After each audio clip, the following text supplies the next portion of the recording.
Going to happen in the near future, I have my doubts. What has happened here in India is that there is a going back to the Vedas, going back to the 3rd century, 1st century BC, because recently, as we are all aware, there was a case in the Supreme Court of India, and it was ruled in favor of giving the people right to live together without marriage. And the inspiration quoted by the Supreme Court was that Radha and Krishna used to live together without marriage. So now this kind of thing tells you that they are going back to the mythology, and these are the things that are going to. There are other examples. I have 2-3 of them listed here, which tell us. Recently, one paper brought out full-page article on live-in relationship, and at the end of it, there was a box in which it was written, Bharat, after whom India is named, was born out of wedlock with Shakuntala. Then it says, the universally respected Pandavas, out of the 6 of them, 3 were born. 1 was born to Kunti when she was not married. 2 were born when she was married, but by some other person. So what you see is that all the worst examples of, there are good examples in Indian mythology, nobody is bothering about them. The court, the press, the media, the people, they are relying on the worst examples of the mythology to give new life to decadent moral concepts and ruining the people of India, which will naturally keep on having repercussions by way of law and order problems and by way of political unrest. So these are my views on the issue.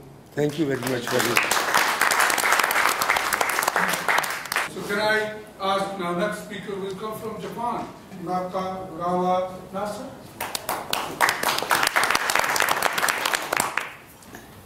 Respected ladies and gentlemen, Assalamu alaikum. Namaste. My name is Nasir Nakagawa. I came from Japan. So first of all, I would like to thank Mr. Malik Samiullah and Brigadier Usman Khalid and Brigadier Ismat Saeed and Lashari Saab. Assalamu alaikum. So it's a really very good opportunity for me to invite here in UK on this occasion. As you know that Japanese community, they are not aware to the Kashmir issue because in the world, Japan is the only country that is victim by the atomic bomb. So they are very conscious about in the future, like this war again.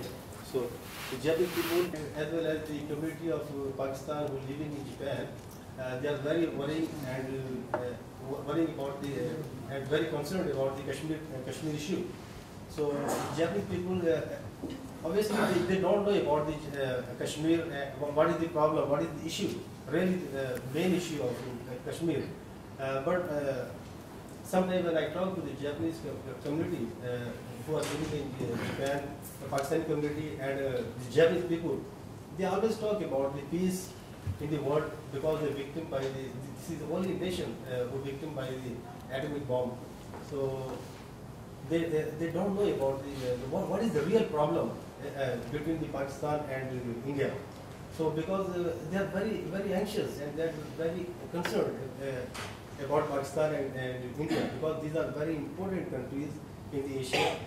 And as you know that Japan is a big supporter of India, both India and Pakistan. And really, Japanese government has this desire there should be a good peace in the region.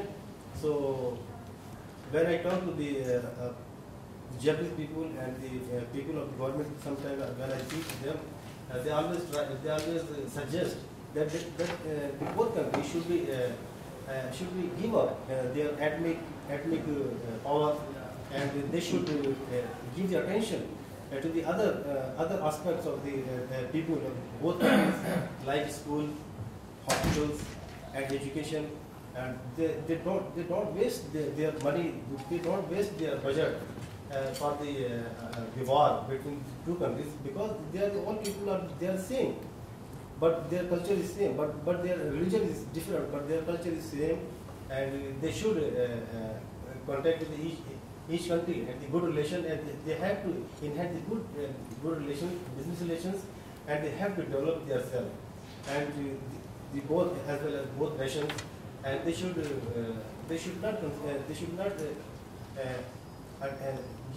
waste the time and waste the money and resources on these useless issues. So I want to say that the Japanese government and Japanese people, they are not aware about the Kashmir issue, as well as because by birth I am from Pakistan, so I would also like to give the suggestion to both countries.